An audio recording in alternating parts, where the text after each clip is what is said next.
Hey, everybody. Thank you so much for being with us today. I have two very special guests. My first guest is Raed Jarrar, and he is the Director of Advocacy at Democracy for the Arab World Now, or DAWN. Democracy for the Arab World Now is a nonprofit organization that promotes democracy, the rule of law, and human rights for all of the peoples of the Middle East and North Africa. And then also we have Josh Lockman with us. Josh is Director of Strategic Initiatives for JStreet. JStreet believes the future of both Israelis and Palestinians depends on achieving a two-state solution to their conflict and an end to the ongoing occupation. So thank you, gentlemen. Both of you, thank you so much for being here. Thank you so much, Marianne. Thank you. If you could just give me a minute or two recap so people know where we're coming from. What my main interest today, is this. The American political system has displayed an extraordinary ability to resist change. There is an entrenched status quo that protects itself and has a way of bending just enough to challenge, to make it appear that change might be possible. And yet in situation after situation after situation, we find ourselves back to the status quo. When it comes to the situation between Israel and Palestine, all three of us and millions of other people around the world are in complete agreement that the status quo is unacceptable. And also people realize that even though there's a ceasefire, there's almost a sense that everybody's just waiting for the next bomb to drop.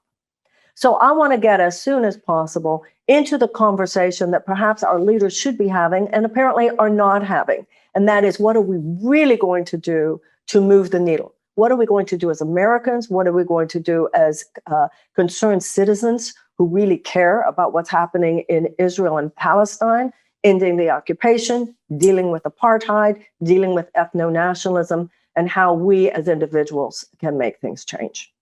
So again, thank you for being here. And Raed, if you could just first of all tell us, how do you see what's going on? Well, it's a difficult task to speak about where I come from on Israel-Palestine in 2 minutes, but I will try my best, Marianne. I will answer the question on two tracks. The first one is my identity, like how do I approach the situation in Israel-Palestine from who I am as a person. And I am a Palestinian American. I am a Palestinian who was born in the diaspora. I'm half Iraqi and half Palestinian. I am Muslim. I am Arab. And I am a US citizen who is paying taxes that are contributing to the violations that are committed by Israel. So these are like my identities, where I come from. And at the same time, the second thing I want to say, the second track, is where I come from ideologically, regardless of my identities. And ideologically, I come from a place where I am an advocate to having a different sort of a foreign policy, that the United States should stop violating human rights or contributing to violations of human rights around the world.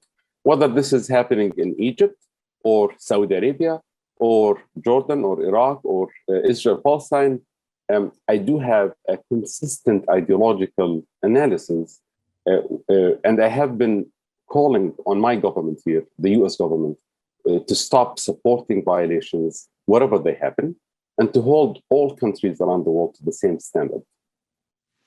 Are the main ways, in your view, are the main ways that the United States contributes to these violations of human rights our military funding, our exportation of weapons, and our behavior on the Security Council of the UN? Are those the three main ways that we contribute to the violation of human rights?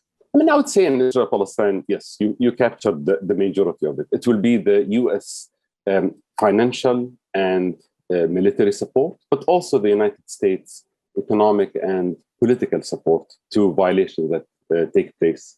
So, I mean, I think the way that you described it captures the way in an accurate way.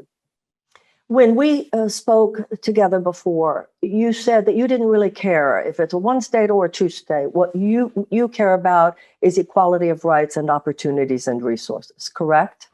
That is right. And I think I speak on behalf of a very big segment of organizations who work for Palestinian rights, Palestinian, Arab, even Jewish organizations in the US, who have taken a step back from prescribing whether we would have a one-state, two-state, three-state solution to saying we should look at the outcome, because a one-state solution doesn't actually mean anything. Netanyahu also wants a one-state solution, right? But it's a different kind of a one-state solution. So it's more about the outcome. Like, what kind of a two-state solution are we speaking about? Are we speaking about a two-state solution that would create a second Nakba for Palestinian citizens of Israel, to kick them out of their homes? Are we talking about a two-state solution that gives all Palestinians and Israelis, regardless of their ethnic background, equal rights and equal access to resources? It depends on the outcome, right? So that's why I think, like, we're not as stuck on the one-state, two-state solution, three-state solution, whatever number of states. It's more about what is the magical formula that will give every individual in Israel, Palestine, equal rights, equal opportunities, equal access to resources. I understand. Thank you so much. Thank you. Josh, tell me about your views as the strategic director of initiatives at JStreet. Yeah, well, first, thank you so much for having me on again, Marianne. And Raed, I agree with so much of what you said, especially over the last decade, frankly, since the Arab Spring erupted.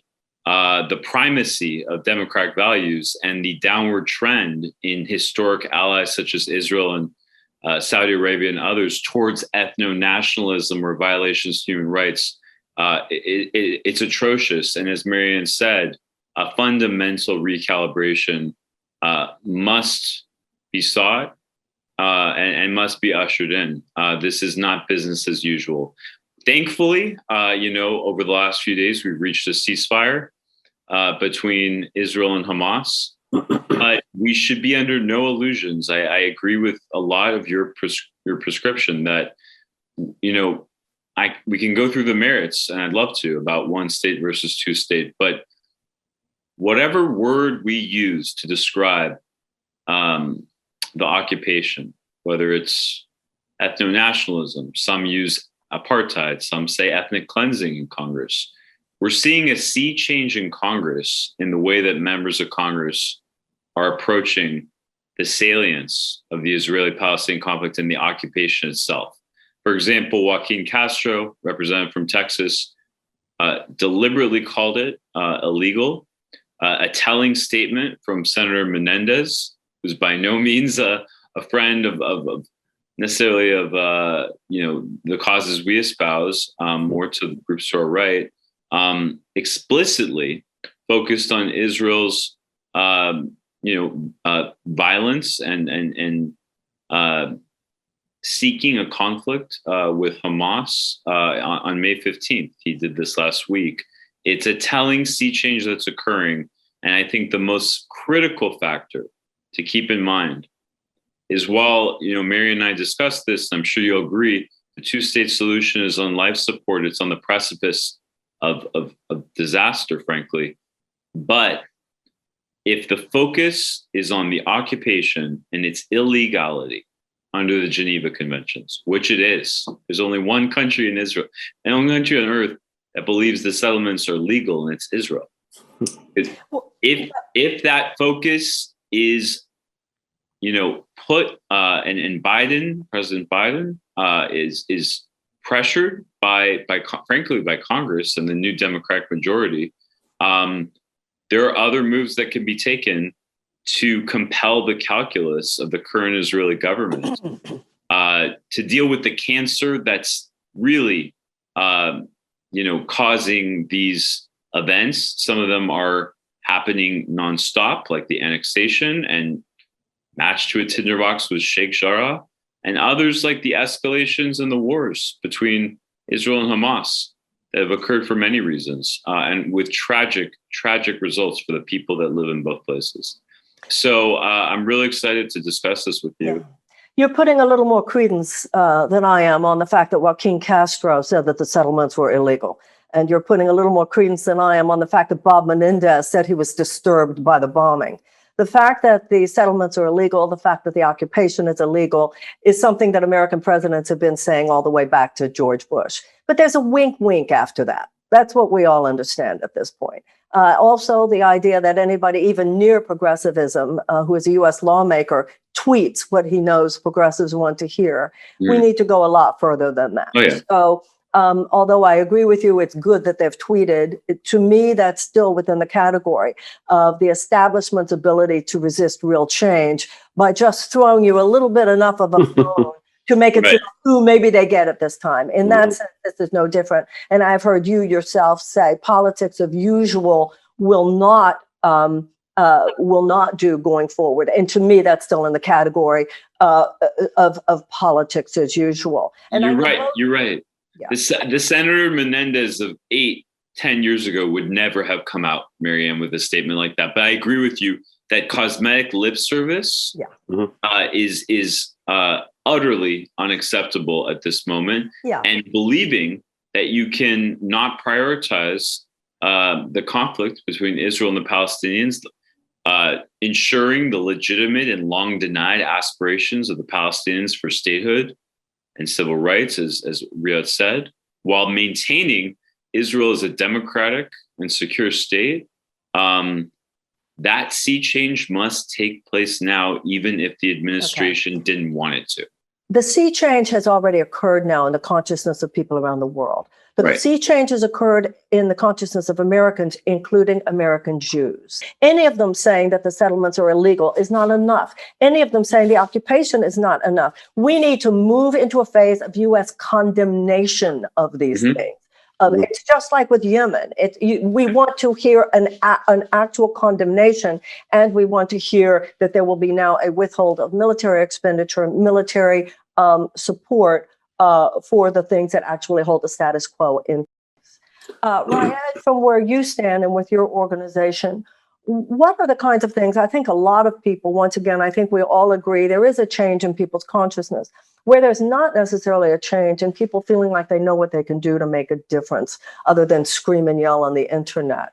What do you see in terms of the work to be done on an organizational, nonprofit level such as yours, but also on the level of individual activism? What can we do to make sure not only that the situation remains front and center, but in order to pressure the Biden administration and members of Congress to actually begin the changes, real fundamental changes, and what would you like those fundamental changes to be? And I agree with what you're saying, Marianne. I do think that screaming on the internet is important. And I think, even lip surface statements are important. The narrative shift in the United States in the last 10 or 15 years has been monumental. And although it has not been necessarily accompanied with policy shift to put to shift the United States funding priorities in Israel-Palestine or political engagement priorities. It has not happened fully yet, but I think the shift is significant. And watching it happen in real time in the last couple of weeks was actually amazing to see members of Congress come out publicly. For example, for the first time in the United States history, attempting to block an arms sale to Israel by introducing joint resolutions of disapproval in both the Senate and the House. These are monumental changes. And I do agree with your premise here, though, that whether Senator Menendez tweeted or not, we're continuing the same policies. And for me, it's not just about condemning Israeli violations, because as a U.S. American and for us as a country, we're not watching this conflict happen, somewhere 10,000 miles away and condemning, bad actors and supporting those who are doing good things. We're a party to what's going on there. We're funding it, and this is a political reality that we have known all along. You mentioned George Bush Sr. Earlier. He was the first president who actually tried to do something about this. he tried to install some financial kind of financial sanctions on Israel to try to prevent Israel from spending money on building settlements, because he understood that money is fungible. So he restricted the amount of U.S. Loan securities that the United States would provide to Israel every year. He reduced the amount of securities to that amount equal to how much Israel have spent on settlements. So it's telling Israel, every dollar that you spend on building a settlement will mean it's $1 less coming from the United States. That is a good policy. It wasn't really implemented in real life, but the United States government is smart enough to understand that money is fungible. It's smart enough to know that our tax dollars are going there and contributing to these violations. So I was saying, my point, Marianne, is that I do support everything that you said. I think, tweets about this is not enough, but I also think condemnation is not enough. I think we have to take the extra step of saying, this is the time to stop funding human rights violations and war crimes with our tax dollars. Okay, so Josh, Raed agrees with you. I was a little impatient, as I often am, with the tweets that are coming from politicians, but I hear you both, and I understand that you're right, that these statements are monumental, that they are important. My question, so I stand corrected by both of you on that. My question remains, where do we go now? Josh, as you see it, particularly representing JStreet, particularly with your recognition of where the Jewish community in the United States stands, when Raed was just saying that even condemnation is not enough. We both know AOC, Ilhan Omar, and others have stood on the floor of the House. They have made statements. They have brought up the issue of a reduction of military aid and spending. But we also know that at least right now, that's not going to go anywhere. Yeah. So how do we take a step forward in making it go somewhere? What do you think, Josh? That's an excellent question. I think that's the meat legislatively, and I'll speak about the international element with our presence on the permanent 5 members of the Security Council in a bit. But you're incredibly right, Marianne. This requires an immediate and expedited change. This could start with the appointment of a high-level envoy to Israel and Palestine. Obviously, to deal not just with the fallout from the ceasefire, but as I mentioned, the internecine violence within the state of Israel that Bibi has promulgated in 12 years of tenure as a frank ethno-nationalist. And moreover, talks that I believe the United States needs to initiate and compel the Israelis toward on the Palestinian settlement and Jewish settlement issue in East Jerusalem and West Bank. It's a contravention of international law, and as you and Raed pointed out, there are laws on the books, and there are legislative vehicles we are now seeking support for that will restrict aid. And we know aid is fungible, but will restrict aid to fund projects that violate human rights laws, frankly. You're saying that there is actually a vehicle now. There is actually movement now. There's it's Representative Betty McCollum's bill. Now there's 18 sponsors. It will grow. I think that I don't want to make too much about tweets, but they do show me a litmus test. When Menendez says something like that, or Castro, it really does show you that there's a shift. The progressive part of the Democratic Party is obviously really at the forefront of pushing for pressure. But McCollum's bill really echoes kind of a wider paradigm that we can dive into, which is there should no longer be a blank check to Israel for financial and military support if these activities are funding annexation of the West Bank, demolition of homes of Palestinians, and the list can go on. we stood at the end of the Obama administration, supported Obama's record 3.8 over 10-year aid package. We will never renege on that. But the time has come for real sticks, and I'll get into that with regard to the Security Council next. Mm-hmm. But these are moves that can be made fast. And Congress right now, Marianne, does seem to have a shift in that momentum to pressure the administration, which frankly, I don't think wanted to deal with this. Yeah, and Marianne, sorry to interrupt, but I do want to say that the fact that JStreet this time around supported the McCollum bill, this time it's HR 2590. As Josh mentioned, it actually, as of today, it has 21 co-sponsors.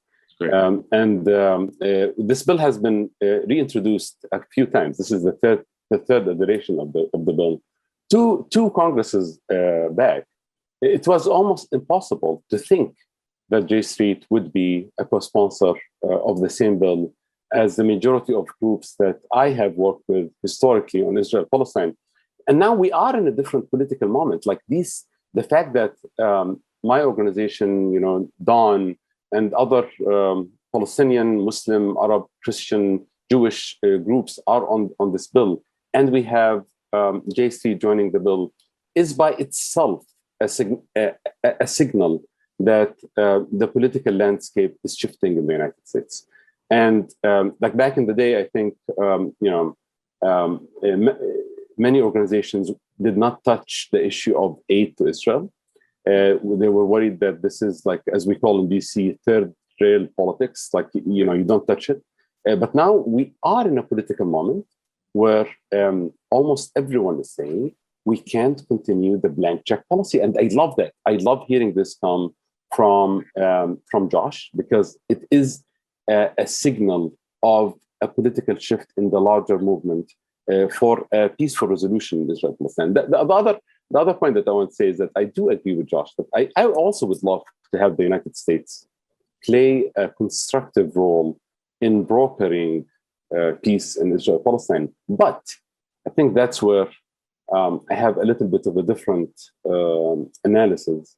Mm-hmm. And I don't think the United States government now in 2021 is viewed by Palestinians as a neutral broker for peace.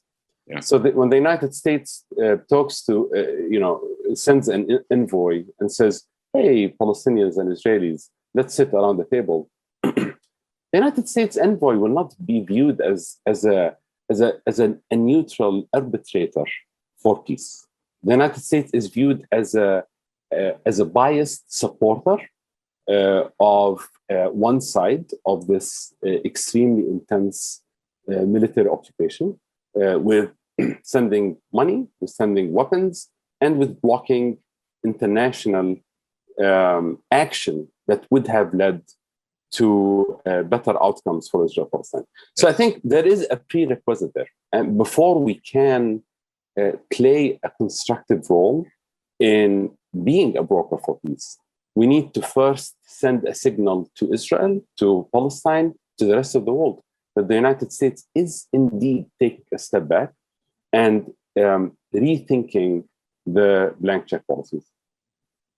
Yeah, no, sorry, Marianne. Well, you had just said, though, Josh, that that JSP would not renege on its support for the $3.8 billion. So as long as you have $3.8 billion given in military aid to the Israelis and $300 million at tops, because that's just some money put back after Trump withheld it, in humanitarian aid to the Palestinians, how will that sense that we have any kind of honest right to be perceived as an honest broker change? No, it's an excellent point. I mean, and you and Raed know this well, Marianne, that during the 90s, after the Oslo Accords were signed, a multitude of settlements were created by Israel and throughout the 1990s, right at the beginning of the hope and optimism of the handshake on the White House lawn.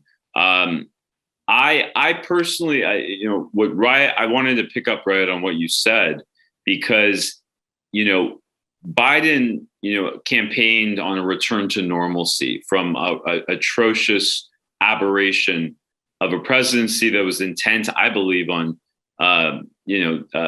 pulling removing, really, frankly, the post-World War II international order. Now, there were absolutely problems with that order, but we can't do this alone either. I tell my students this all the time at USC, something I coined called muscular multilateralism. We need a muscular approach to solve this conflict, and we need to do it with regional allies as well as European allies that will be critical in seeing this through. Especially, and I would love to hear your thoughts on this, Raed, Jordan, which has a tremendous responsibility over the Old City based on the 1994 peace treaty. They are going through their own turmoil right now, in the Hashemite monarchy and frankly, in the demography of the country. But we can only, as Americans, influence our foreign policy, but this is not occurring in a vacuum. This is a multilateral, muscular approach to resetting what should be ultimately a top priority. Biden has a lot to, fires to put out in stateside and abroad. But as you began with this, Raed, at the end of the day, I subscribe to a quote by British Prime Minister Harold Macmillan. In the 60s, he was asked by, an assistant, how do you govern? And Macmillan responded, events, my dear boy, events. And we're seeing that live now. And frankly, one fatal mistake we've made as this government and multiple bipartisan White House have made is sweeping this issue under the rug. Now, Trump and Kushner really wanted to eliminate a contiguous Palestinian state and almost akin to Kurdistan or Armenia, sidestep it and let the world forget. But the fact that we don't talk about this issue urgently and often is what leads to the tragic violence that took place, not just within Israel itself, which I believe is far more threatening to the identity of the state, given the 20% minority, but the terrible violence that kills civilians, in Gaza and in Israel. So what I would just add, Marianne, to this is that there are levers and carrots to play. There's the Gandhi quote, first they laugh at you, then they try to fight you, then they, don't win and you win. There are, as Raed said, 21 co-sponsors, but it's a sea change because 3 years ago, we would have had one or two. I understand. And I read Representative McCollum's bill. I posted it myself. One of the things that she mentions in the bill is the children. We don't want to contribute to anything that hurts children. The very existence of the occupation hurts children. That's right. The very existence of the occupation traumatizes a child. Yes. So I even listening to both of you, I'm still feeling a little bit of the impatience. On one hand, you're saying, Josh, we can't sweep this under the rug. And yet at the same time, if we're not discussing, okay, given the fact that it's great, both of you agree, and I agree with you as well. McCollum's bill wouldn't have even been mentioned 10 years ago. But I also know Ilhan Omar has spoken. I know that AOC has spoken. But still, what is going to happen now and what can we do now? We can't do anything, at least I can't do anything as an American about multilateralism and what Jordan is doing, but I'm an American and I'm a Jewish American woman. And I think that those of us who are voices for Palestinians, who are voices about Israel, I think that's really the question. Biden has demonstrated that it's same old on this issue. The fact that he told Bibi, hurry it up, wink, wink. I'm sorry, that's not enough. What do we do? And I think that that's what people are feeling. And I agree with both of you that there are some good things happening, but how, and Raed, I'd love to hear from you as well on this. What do you see as the things that we can all do now to really help, particularly Biden at this point? We see some changes happening in Congress. What are we going to do? And what are we specifically asking for in terms of change within the Biden administration? I mean, I honestly am impatient too. I completely agree with what you're saying, Marianne, and even steps like my organization, other organizations are calling on members of Congress to join co-sponsored the McCollum bill. That's not fast enough for us either. Like, you should do that as an important, midterm or like long-term strategy for change. But I do want to see something right now. Like, I mentioned this new arms deal to Israel, the $735 million arms deal that Senator Sanders is trying to debate and vote on. Like, I do want to see an immediate action that says, as of today, the United States is not going to send more weapons for this issue. As of today, the United States is going to shut down our strategic stockpile, Warsaw, in Israel, to stop, giving ammunition to attacks. I do want to see an immediate action. I know that many organizations in the last 2 weeks have generated tens of thousands of calls to the Senate and to the House and to the White House saying we need immediate action. We need a shift in policy. Think tanks that are so huge, who have never talked about Israel-Palestine before, have also been putting very large statements. We're talking about the Rand Corporation, Carnegie Institute, putting statements saying we need to rethink our policy. We have to shift our policy in Israel-Palestine. This is not just about, pushing for a ceasefire, then wink, wink, then go back to business as usual. We need to rethink the bigger policy there.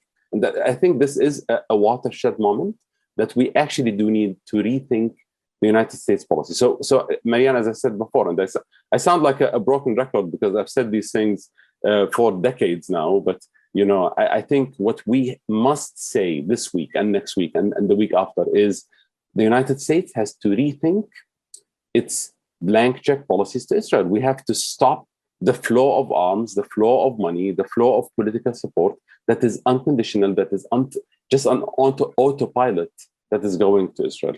And we need some clear messages to come from the State Department, from the White House, and from Congress, that this is not business as usual. We're not going to go back to a few months ago because the ceasefire has been declared. Yeah. So what's on the table then is that $3.8 billion plus the $750 million arms sale that was just okayed. I'm assuming you gentlemen have different views on that. What would what do you want to say about that, Josh? Because what Raed is saying is, until we actually talk about the flow of money, we're not going to be able to. We're not talking about a real fundamental change. So yeah, that's why I wanted to discuss the International Security Council and what we saw took place this past week, and options that really, I think, would compel a true change in calculus in the Israeli government. As we saw, to many of our detriments over the last week, the Security Council met twice before the Biden administration wanted to have these meetings occur. Finally, one did, the third, I believe. And at the end of the day, the United States, just as it should not be sending a blank check to the Israeli government, its power on the P5+1, despite all the dysfunctionalities of the United Nations, despite all of the, and Marianne, you and I have talked about this, the anti-Israel resolutions since 1948 at the UN, more than North Korea or Iran even, we have an opportunity to stop balanced, legitimate, and critiques of Israel's current government at the UN Security Council, and I might as well other international bodies if we use that stick. What happened this week? What was the resolution at the UN that the United States blocked, and why did we block it? It was a block of debate. It was a block of just a convening. What I want to point to, and what I think is troubling from my perspective, Raed, I'm curious to hear your thoughts, is this, and part of this is, I think, Biden's character, Marianne, but, there was oftentimes, we don't publicly air our dirty laundry with our friends. Let's talk in private. And, that approach. It's old school politics. It's not, it may be folksy and old guard, but it's going to actually do damage, not just to the Palestinian people and the internecine violence that occurs, internecine split between the Palestinian political movement with Hamas and Fatah, but it's going to harm Israel's national security interests. In the long run. I don't see that as a compelling stick. I think the Security Council ultimately, with the backing of the U.S. Congress, is an incredible lever, short and down the road, to compel Israel's current government, be it Bibi, who knows, because we're living in a waiting for Godot, Samuel Beckett version of who becomes prime minister.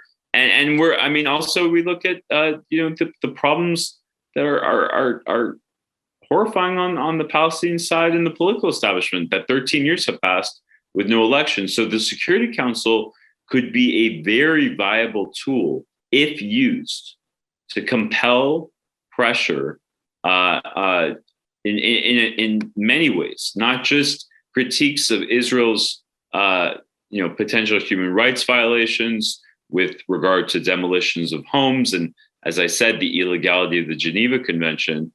But there may come a time when the United Nations permanent members decide that they are going to create the state of Palestine, give it the imprimatur and the veneer of legality by the highest body. Could they do that, Raed?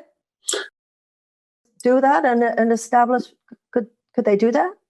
I mean, are you saying like legally or politically? Because it's different. I mean, I think they can, but the question is that a viable political solution? Because from the Palestinian and larger Arab Muslim perspective, there are many issues that have to go within this recipe, right? It has to deal with the Jerusalem and the longer status for Jerusalem. It has also to do with the issue that I mentioned earlier about the 20% Palestinian citizens of Israel are going to be expelled from their homes in 48, or are they what kind of a system they're going to protect? There are larger issues about the right of return for Palestinians, like myself, Palestinians in the diaspora who were not born in Palestine. Half of Palestinians are not in historic Palestine.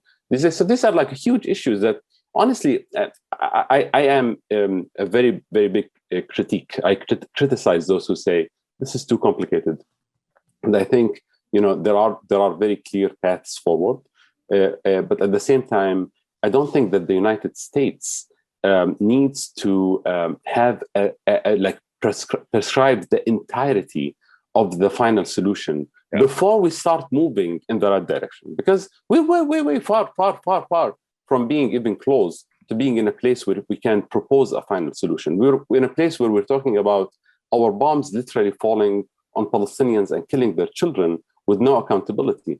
So there are 10 steps that we can take before we get to that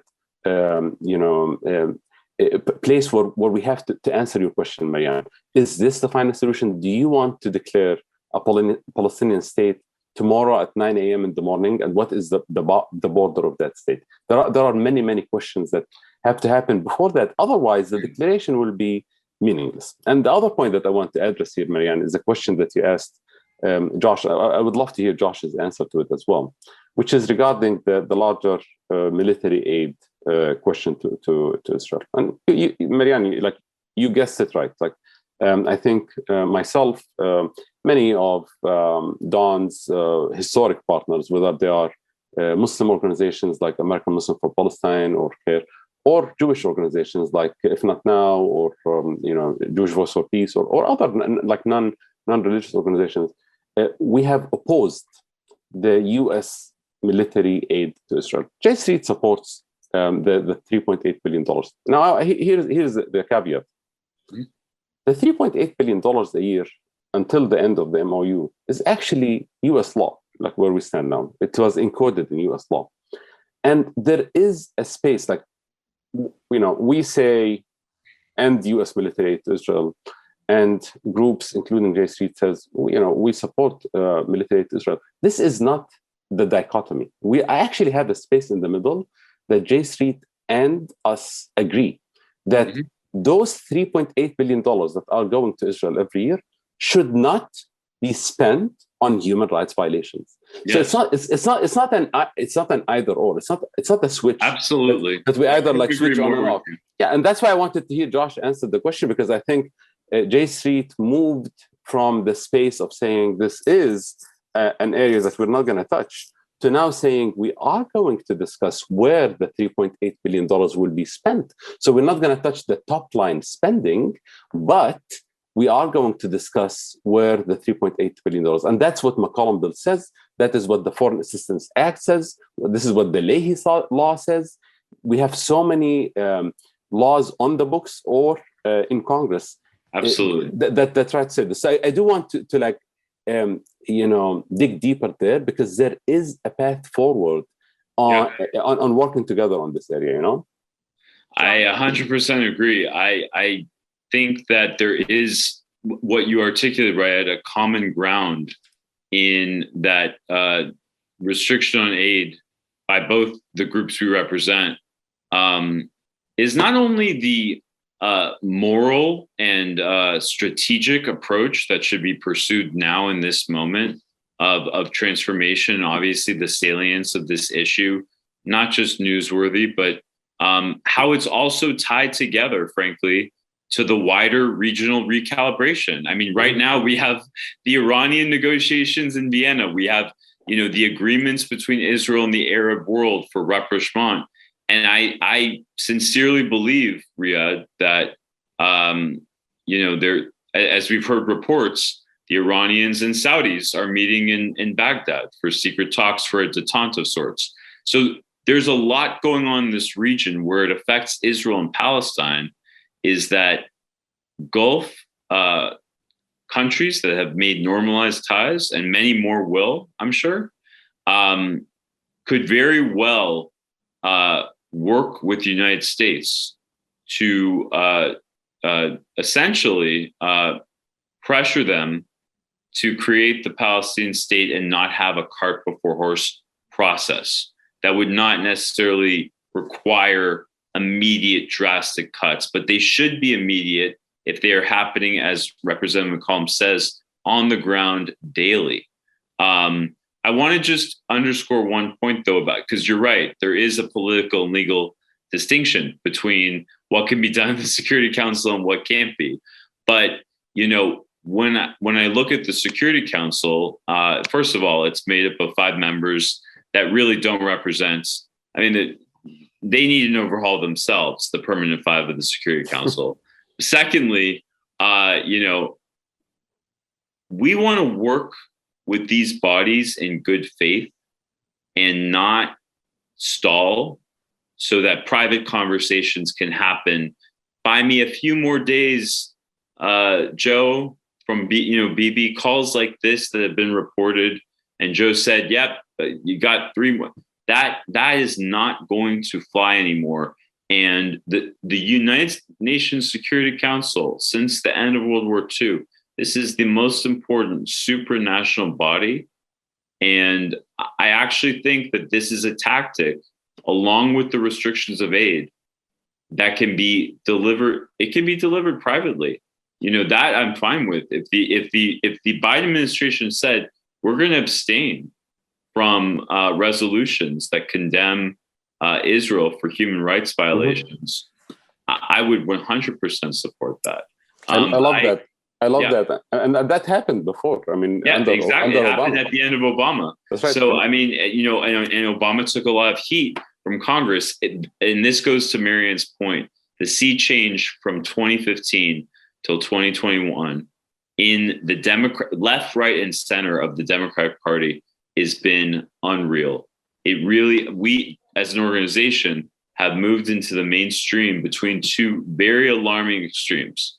On the far left, a true anti-Israel animus, especially growing on college campus.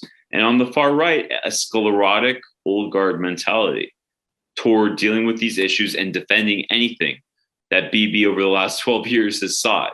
And I think this is a tool, the Security Council and our presence on it is something that can be used in conjunction with the restrictions on aid. that we can do legislatively as a country. Well, I admire both of you for your positivity, really. I admire both of you for your faith in the institutional, in the ability of our institutional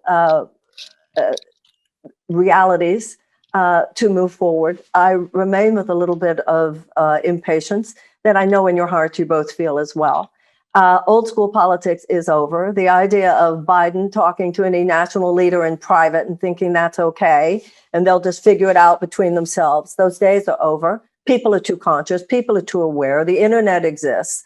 And we need to put things on the table. I know that the old school politics says, let's not air our dirty laundry. Airing our dirty laundry is exactly what we need to do. And if the leaders of the world will not do it, the people are doing it anyway, and then the airing becomes more dysfunctional. The other thing that is also true for me is the idea that even though I'm glad that you both agree that the $3.8 billion, which is already encoded in American law, that we can make that so that it does not support military expenditure, then I'd say to you, what does Israel need our $3.8 billion for? Well, the people who need the billions of dollars are Palestinians. Well, Raed, he can take that question because that's really embedded in the Camp David Accord. I mean, that's part and parcel. Israel and Egypt being the number one, excuse me, first and second foreign aid recipients is mind-blowing to say the least. Israel has never been stronger, and Egypt, as Raed knows, is led by a military regime. Biden said the other night in his press conference, he said, we will be spending money to rebuild Gaza, but not through Hamas. How are you going to help rebuild Gaza and not deal with Hamas? Right. Well, I would say that there's no military solution at all between Israel and Hamas. There's none. Hamas, it's a terrorist group that governs that strip, the most densely populated, which has caused the level of death tragically to grow in the Gaza Strip. But at the end of the day, I would say, I don't want to de-link this issue from the other fires or priorities of the region, the Iran nuclear resuscitation of the deal, the detente possibly between Saudi and Iran that's occurring in real time, as we saw in secret talks in Baghdad, and as well the agreements that are being struck between Israel and the Arab world. But I do think, Marianne, you're completely right that pressure from within, and also pressure that we can exert on our Arab Gulf allies to not let the Palestinian issue not be the crux of these agreements and this normalization between Israel and the broader world, that's critical. And that's also critical, Raed, I'd love to hear your thoughts, because that is exactly what you work on because of just the flouting of democratic principles really throughout the Arab and Gulf War. Josh, I appreciate a lot of what you said, but I also, when I stand within the heart of a Palestinian mother, she's heard it all. They've heard it all before. It's a higher version of same old, same old. Mm-hmm. And Raed, I'll give the last word to you, your reflections on all of this. And I'm so grateful to both of you, actually, for engaging in this conversation with me. And I hope we can do it much more in the future. Raed? Yeah, I mean, I really want to echo your frustrations, Marianne. Like, I am also frustrated with same old. And I know Josh is. Yeah, we are all. And I think there is... Me too, I promise. Yeah, we are all frustrated. And I would say, like, there is like outrage out of Washington, D.C. When it comes to the U.S. public opinion, whether it's on campuses where there is a lot of activism going on, whether it is in like mainstream conversations in the street in the United States. There are a lot of conversations. People are frustrated. People are fed up because of our government's policies, and we can't and we should not go back to the status quo policies. Our government, as Marianne said, always goes back to status quo, whether it's on Israel-Palestine, whether it's on anything else.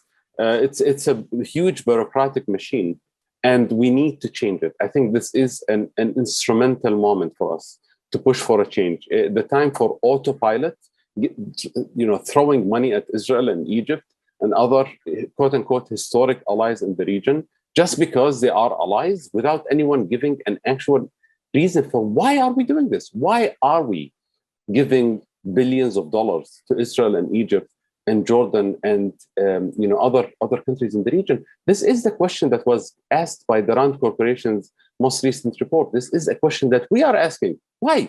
No one can answer. It's a circular conversation at this point where the United States government says these are our allies because these are our allies, and there is no bigger picture understanding for the reason, the rationale for why we are spending US tax dollars on these violations and crimes to corrupt, violent apartheid regimes around the Middle East. So it's definitely a moment to rethink where we are. I feel that this is conversation will continue between me and Josh offline to see if we can push forward. Marianne, I'd love to respond to something Riyadh said, if I can have just 1 minute. Absolutely. I completely agree with you. And we don't know what will happen in the next 6 months. We obviously have the presidential elections in Iran, and obviously the multiple fires burning in Gaza, Israel, and the West Bank.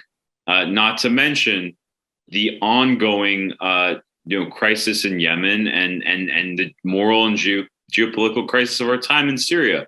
But that being said, I do think there's an opportunity here for the countries in the Gulf.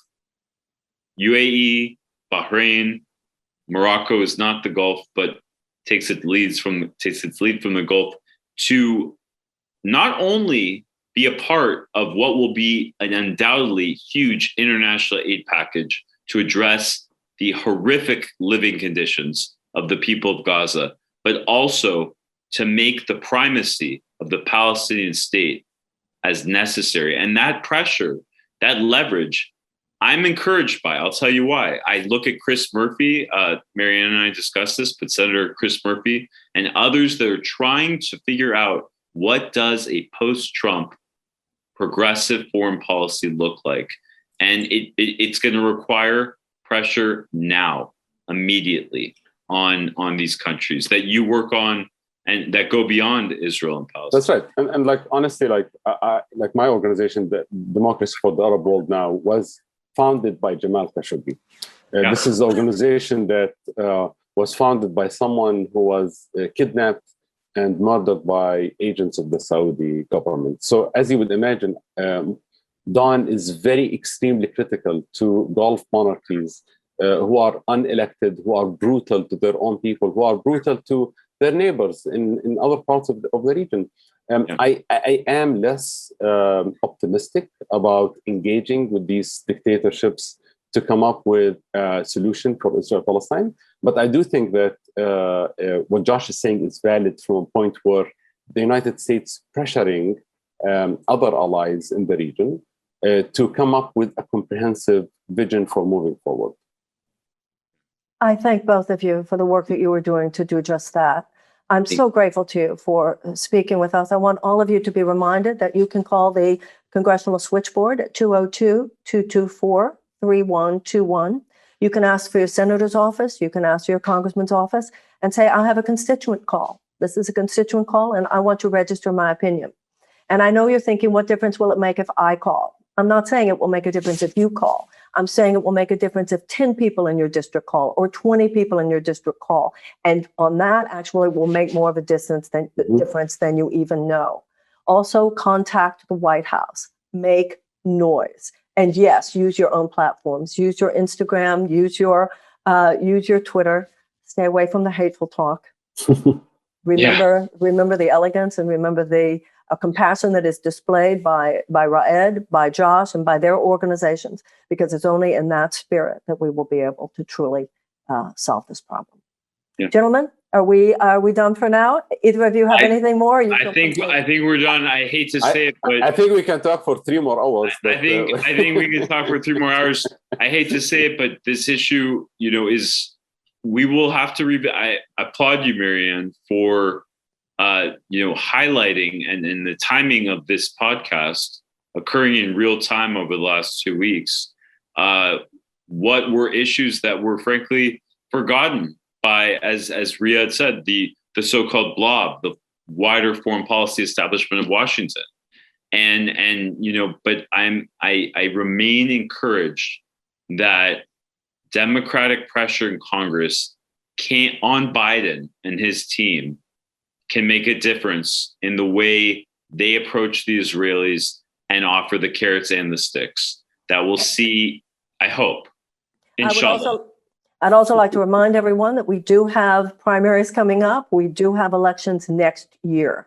And when you were talking to the people running in their primaries, particularly those of you who are Democrats, for those of you who are Republicans, I know it would be really great if you could introduce rights for Palestinians and the whole issue of the occupation and the settlements and apartheid and ethnic cleansing and ethnic nationalism, et cetera, in the conversation. I'm not naive about the chances of doing that within the Republican sphere, but perhaps you certainly try. Within the Democrats, a lot of this will have to do with the primary elections. Go to these town halls, bring up the topic, refuse to be quiet. They'd like to push it aside. They'd like to peripheralize it. Find out who's running in these primaries who do stand for a real change and a difference made in the status quo, the political establishment of the United States regarding Israel and Palestine.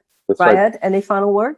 My final words would be, I love the idea of asking our supporters, your audiences, to call their members of Congress, to call the White House. I will add one more new tool that we have. We can also call the State Department. Historically, we didn't have a number for the State Department, but as of a few weeks ago, we do have a number. Do you know what it is? I do. It is 202-647-6575. So that's again 202-647-6575, and you select option 8. And that is important because the State Department is the federal agency that is responsible to make sure that the $3.8 billion in aid is not going to fund human rights abuses. We have these laws on the books. We have Foreign Assistance Act. We have the Leahy laws. We have 502B. We have a lot of regulations. So it's also important to call the State Department and say, do your job and make sure that our tax dollars now are not funding violations in Israel Palestine. Excellent. Yeah, if I could just say one more thing, Raed, thank you for flagging that about the direct line. The State Department is quite a change from Pompeo. That's right. But we often get stuck into the social media ecosystem and how vitriolic and vile it frankly is. But I want to highlight a tweet from Alexandria Ocasio-Cortez, which I think really sums up the frustration and justifiable anger of those in the progressive and frankly growing towards the middle in the party and in the new Democratic majority. And she tweeted last week, Mr. President, if you can't stand up to an ally, who can you stand up to? And the power of that tweet and those words, I think, is really critical, should be boosted. And I think it's accurate, frankly. Yeah. So, we are truly grateful to have endorsees for my organization like Jamal Bowman, Mondaire Jones, and others, Joaquin, of course, they're speaking out much more vociferously, like Raed said, than they would have, 5-10 years ago. But, one of the benefits of social media is AOC, God love her. I mean, she can just, with one line, encapsulate the entire situation. And now it's time for us to take it from here, everybody. Remember, call your congresspeople, call the State Department, and more than anything else, and of course, contact the White House. And remember, those people work for you. Okay? Thank you so much. Raed Jarrar and Josh Lockman, your organizations, JStreet and Dawn, DAWN. I hope everybody will check out these organizations, keep the conversation going, and I will be deeply honored if the two of you gentlemen will talk to me further at the appropriate time. If you ever have anything that you'd like to say on my platforms, just let me know and we'll get on. Thank you. Thank you, Marianne. Have a beautiful day. Thank you so much. Thank you. Bye-bye.